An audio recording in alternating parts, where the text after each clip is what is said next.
Hola, hola y bienvenidos a la Chuleta de Carrión. En esta oportunidad vamos a hablar acerca del tema de malaria. Recordemos que la malaria es una enfermedad metaxénica. ¿Y a qué llamamos metaxénica? Porque va a ser transmitida a través de vectores.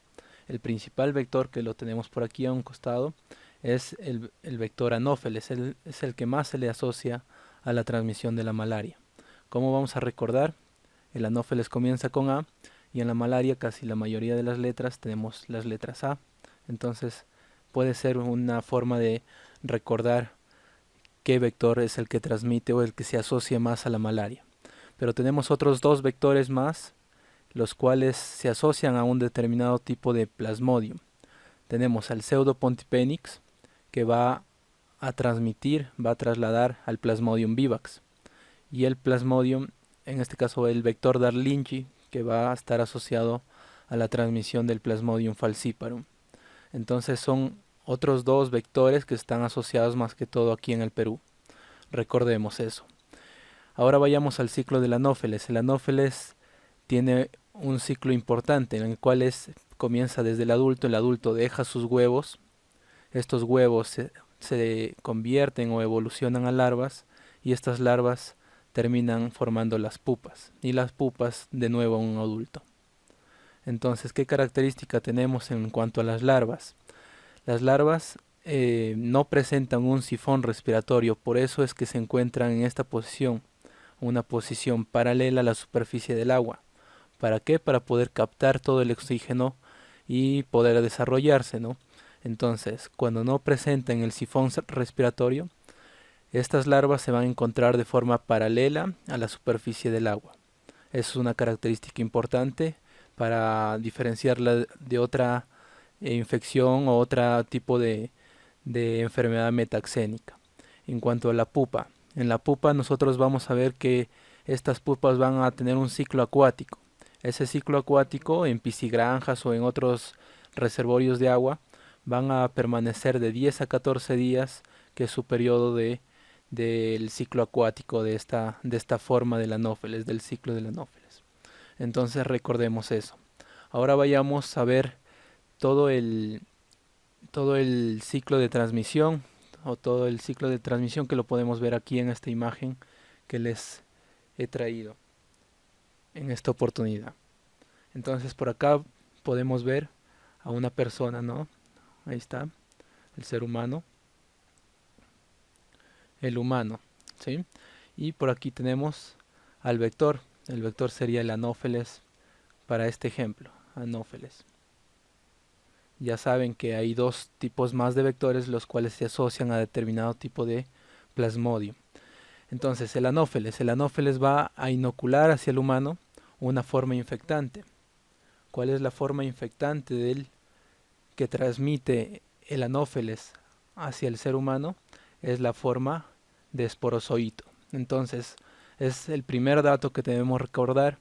El anófeles transmite o inocula al ser humano la forma de esporozoito. Y aquí tenemos ya en la circulación al esporozoito, aquí dibujado, ¿sí? Estos esporozoitos van a viajar hasta el tejido hepático, hasta el hígado, en el cual se van a dividir en dos formas más, o pueden diferenciarse en dos formas, dependiendo de la especie de plasmodium. Entonces, se van a convertir una carga de parásitos, se van a convertir en en hipnozoitos.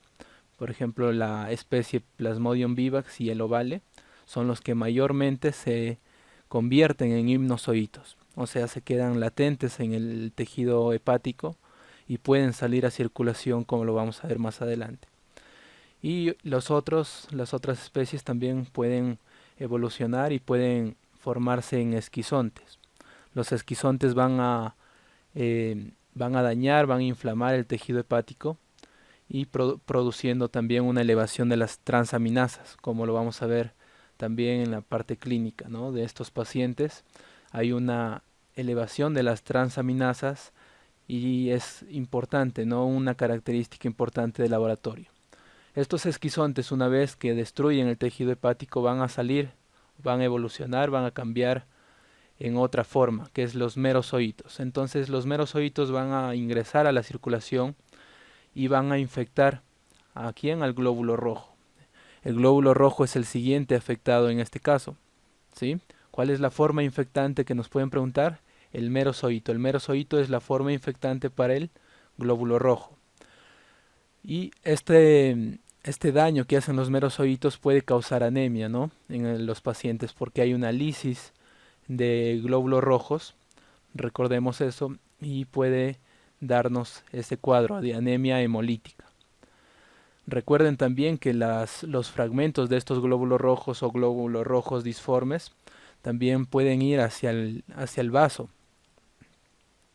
Entonces, si van hacia el vaso, que es el centro donde van a ser filtrados, el vaso va a destruir, ¿no? Esa parte de esos glóbulos rojos disformes o esos fragmentos de glóbulos rojos. Entonces, vamos a tener otro signo clínico, ¿no? Que es la esplenomegalia, porque hay un crecimiento del vaso.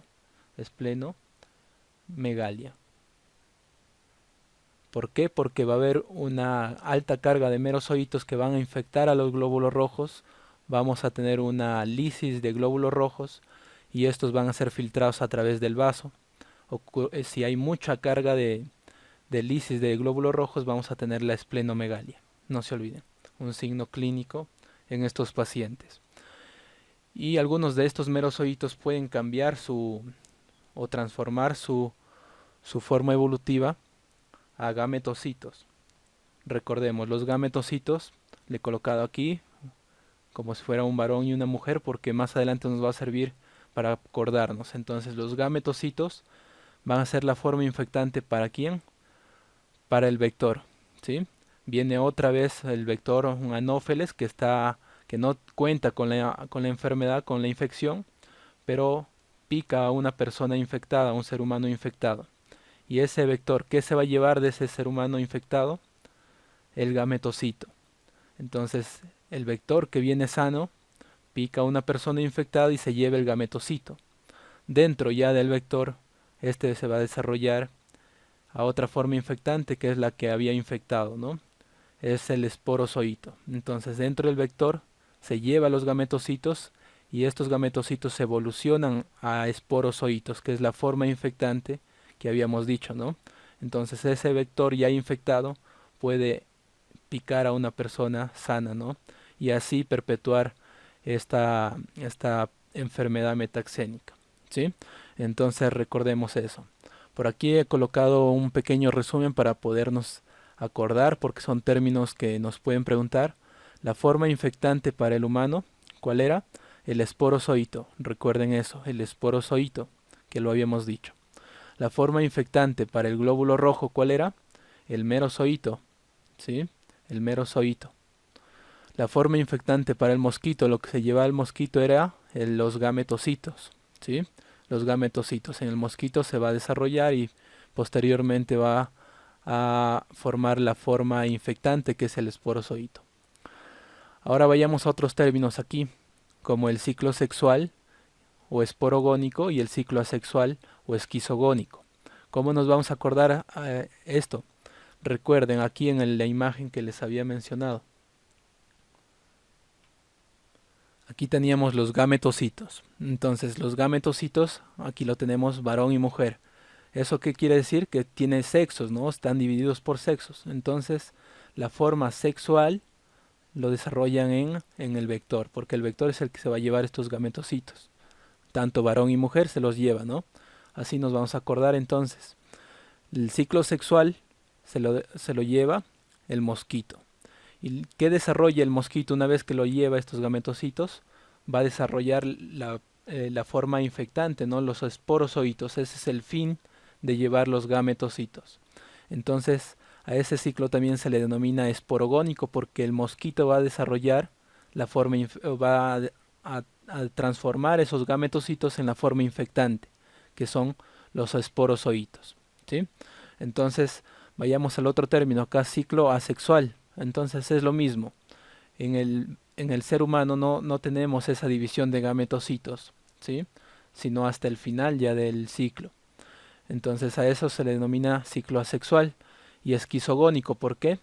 Recordemos entonces acá que una de las formas una vez que el esporozoito pasaba a tejido hepático, era formar los esquizontes. Entonces los esquizontes se desarrollan ¿en dónde? En el ser humano, ¿no? En el humano. Entonces, por ello se le denomina a este ciclo asexual o esquizogónico. ¿Por qué? Porque en el humano se va a desarrollar la forma de esquizonte. Entonces, son los términos que nos pueden hacer mención en algunas preguntas. Ahora veamos los otros términos aquí, otros conceptos que son el concepto de recaída y el concepto de recrudescencia, que son importantes tenerlos en cuenta. Entonces, ¿a qué llamamos recaída? A los sinusoítos que salen desde el tejido hepático. Recuerden que había unos sinusoítos, unos parásitos que se quedan dormidos ahí en el hígado, en el tejido hepático, y esos pueden salir a circulación y desarrollar nuevamente la enfermedad. Si ya el paciente clínicamente estaba curado, estos sinusoítos pueden salir a circulación y desarrollar nuevamente la infección. ¿Y qué plasmodiums pueden hacer o qué especie de plasmodium pueden hacer esta recaída, este fenómeno de recaída? Tenemos aquí a los que hacían los sinusoítos. Recuerden, ¿quién hacía los sinusoítos? El Plasmodium vivax y el ovale. Entonces, ¿qué plasmodiums van a hacer la recaída? Plasmodiums tanto el vivax y el ovale, porque ellos son los que van a hacer mayormente los sinusoítos hepáticos. Recuerden eso. ¿A qué llamamos recrudescencia? Que es el otro concepto. Llamamos recrudescencia a la infección que no curó o que dimos un tratamiento inadecuado con una dosis inadecuada y siguen en sangre los parásitos, pero en pequeñas cantidades, ¿no? Que no pueden ser detectados por la gota gruesa. Entonces por acá lo vamos a poner gota gruesa. Entonces estos parásitos quedan en sangre, pero no son detectados por la gota gruesa. Recuerden que la gota gruesa necesita alrededor de 5 a 20 parásitos para ver si es positivo o no. Entonces, por debajo de esas cantidades, estos parásitos se quedan en sangre y pueden producir la enfermedad. ¿Y qué parásito, qué especie de plasmodium es la que va a desarrollar este concepto de recrudescencia? Más que todo el falciparum y el Plasmodium malariae, que son los dos que van a hacer este tipo de recrudescencia, este tipo de infección. Entonces recordemos, recrudescencia es una infección que no curó, que sigue en sangre, ¿sí? Pero en cantidades mínimas, que ni la gota gruesa lo puede detectar. Y hay algunas ocasiones en las cuales se eleva la parasitemia y producen nuevamente la enfermedad, ¿sí? Entonces, ¿qué características va a tener esta enfermedad? Lo vamos a estudiar a través de una triada. Una de ellas es los escalofríos, la fiebre y la sudoración profusa. Otros libros mencionan también a estos escalofríos como la fase fría, a la fiebre como la fase caliente y a la sudoración profusa como la fase húmeda. Entonces son las tres características o la triada clínica de estos pacientes. Van a tener escalofríos, fiebre y sudoración profusa, ¿sí? Entonces esta triada no debemos olvidarla porque nos pueden preguntar. Ahora vayamos a otras características. En cuanto a los tipos de plasmodium, aquí tenemos el Plasmodium falciparum. ¿Qué vamos a tener en cuanto a la clínica del Plasmodium falciparum? Que va a realizar una terciana maligna. ¿Qué quiere decir eso? Que nos puede llevar a la muerte. Y esta terciana, o sea, todos los signos clínicos van a venir cada tercer día, ¿sí? Entonces recordemos eso, que cada tercer día el paciente va a presentar los síntomas, ¿no? Tanto de fiebre, escalofríos y sudoración profusa. Y esta Plasmodium falciparum está asociado a la malaria grave, que lo vamos a ver más adelante, y que puede llevar rápidamente a la muerte. Características del Plasmodium vivax. ¿Qué vamos a tener aquí? Que es considerado como la terciana benigna. Entonces, terciana maligna, falciparum, terciana benigna, el vivax. Eso nos pueden preguntar, terciana benigna, el Vivax. ¿Por qué? Porque cada tercer día va a presentar los síntomas, pero este no nos puede llevar a la muerte rápidamente, ¿no? Pero sí se puede complicar. ¿Con qué se puede complicar? Con una rotura esplénica, que eso nos podrían preguntar o nos podrían hacer mención. En qué plasmodium, en qué infección de plasmodium ocurre la rotura esplénica? En el Plasmodium vivax, ¿sí? Entonces recuerden eso. Otro signo acá que no les había mencionado en la malaria grave, un signo de mal pronóstico es la ictericia. Entonces, si el paciente ya presenta ictericia es un signo de mal pronóstico en estos pacientes con malaria grave. Aquí tenemos otras características en cuanto al Plasmodium ovale. El Plasmodium ovale en el Perú no es frecuente, no se ha visto, no se ha reportado casos, pero sí es frecuente en la parte de África. Entonces este Plasmodium hace raramente formas graves, casi se comporta igual como el Plasmodium vivax. Recordemos que ambos, el Plasmodium vivax y el ovale, van a formar la forma de hipnozoito hepático. Recuerden eso. Y para estos hipnozoitos hepáticos tenemos un fármaco que les voy a adelantar un poco para poder recordarlo más adelante, que es la primaquina. La primaquina entonces es el fármaco que va a destruir estos hipnozoitos hepáticos, ¿sí? Entonces siempre dar primaquina en estos tipos de infección de Plasmodium vivax o ovale.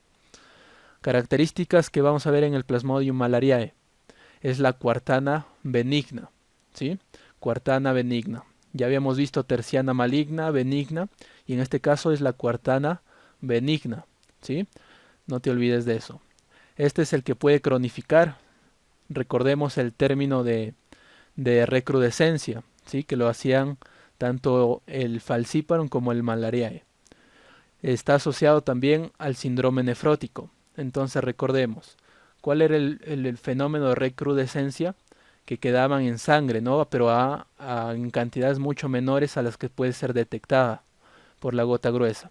Entonces, la recrudescencia que hacen este tipo de plasmodium va a quedar en sangre algunos parásitos ahí, ¿sí? En sangre.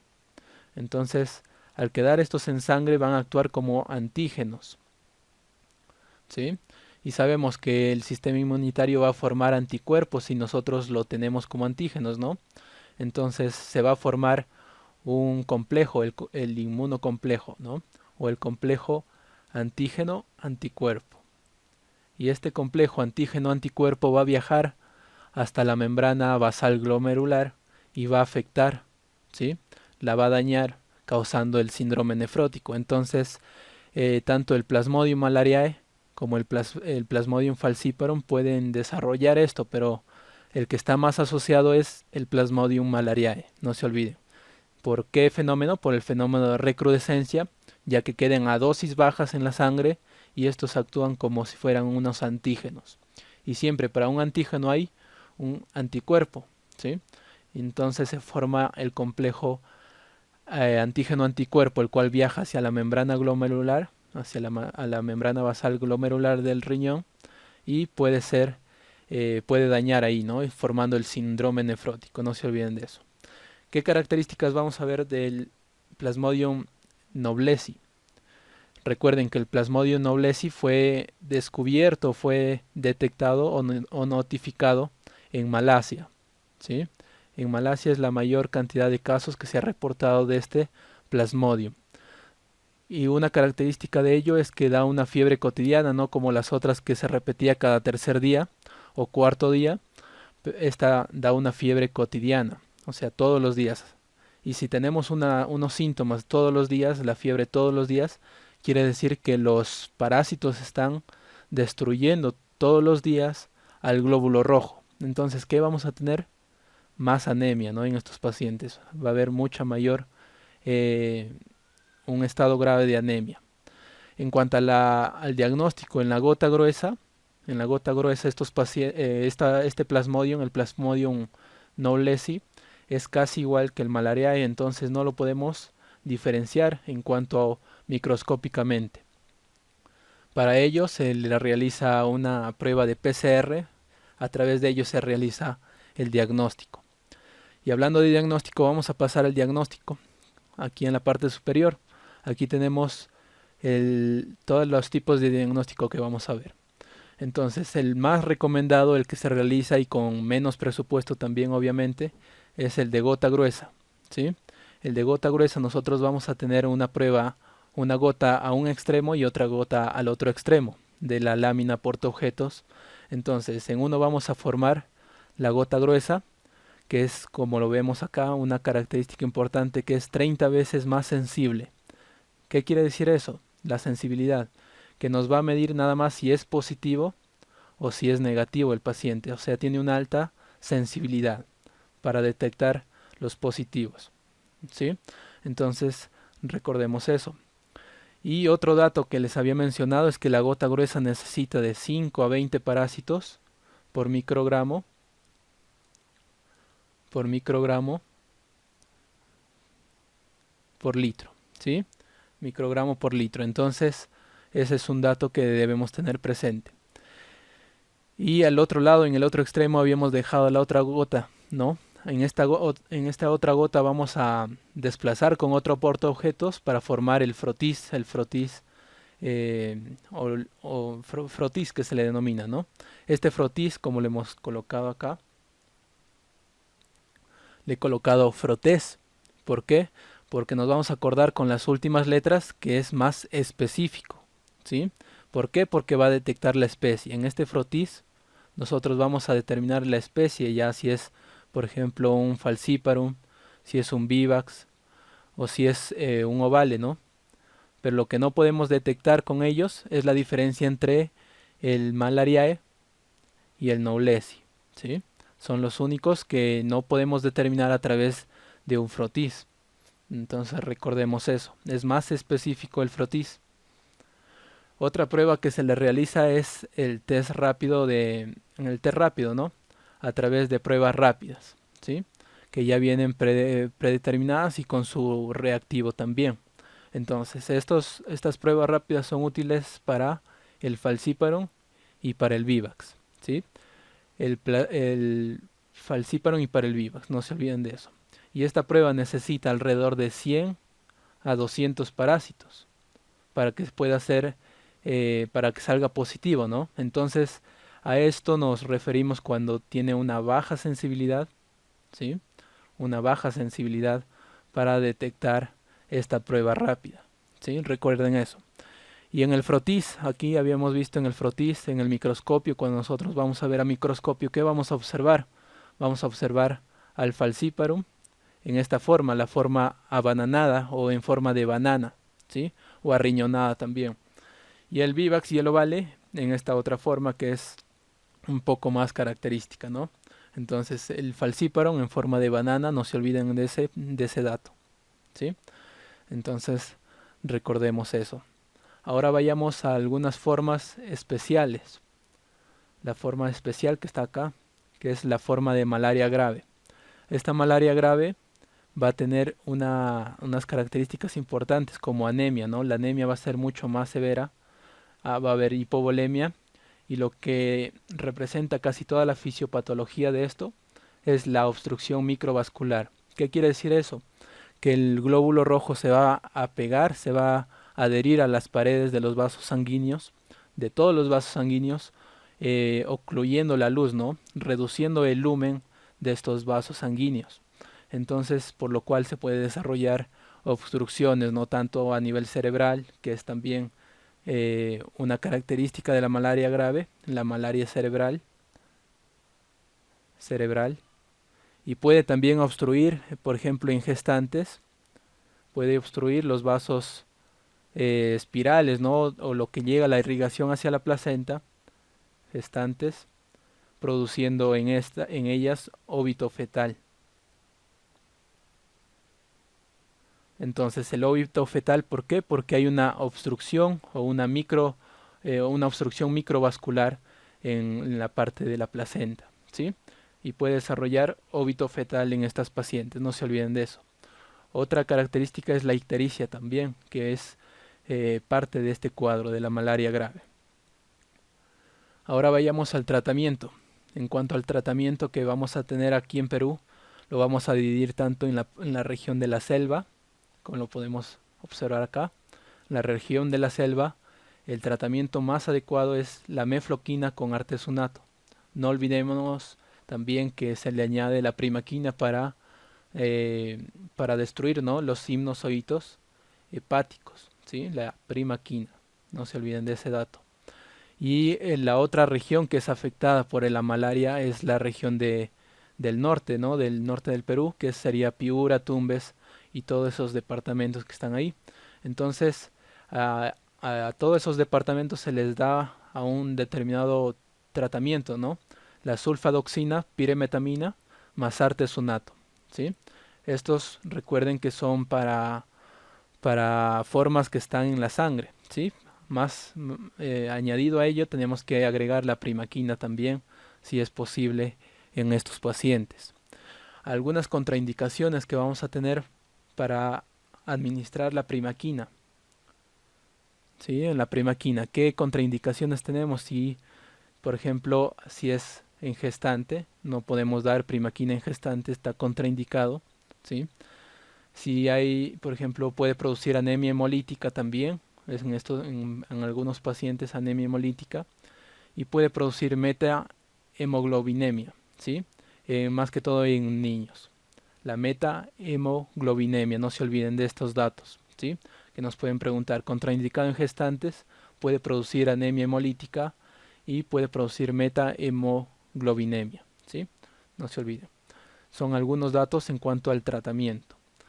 En gestantes y niños, ¿sí? Cuando ya presente, por ejemplo, una infección por falciparum, las gestantes o niños, ¿sí? Acá lo vamos a colocar niños o niños. Nosotros vamos a administrar a las gestantes solo cloroquina en las primeras semanas hasta el puerperio, ¿no? Entonces no se le daba primaquina, recuerden eso, estaba contraindicado.